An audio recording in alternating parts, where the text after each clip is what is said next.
You may have remembered as a child where you've been around someone and you just got the heebie jeebies, and maybe adults around you may have tried to encourage you, like, no, don't act like that.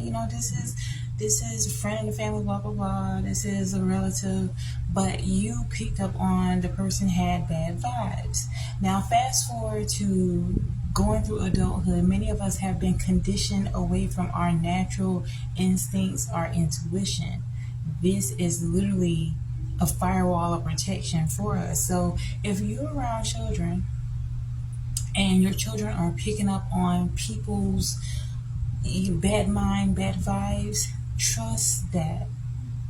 Oftentimes, it is a safeguard. Some of these children are really, they are highly spiritual. There are children that are in tune, and especially being that they're new here, they haven't been conditioned, they haven't been indoctrinated to the point where they're ignoring when their alarms go off around about certain people. And so the reason I want to share this is because as we're seeing a lot of things happening in the media regarding children, all type of people are doing things towards children. It's like alarming.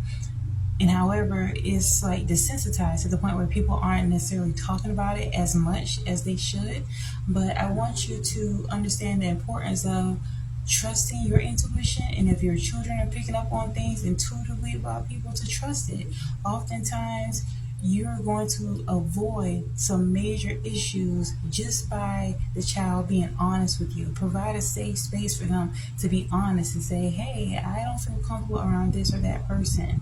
And it may not be something where it's something tangible, but just the mere fact, if they're making the child feel uncomfortable, it could be something to really pay attention to. And I'm under the strong belief that prevention is better than cure. It's better to prevent something happening to a child than try to repair an adult later on.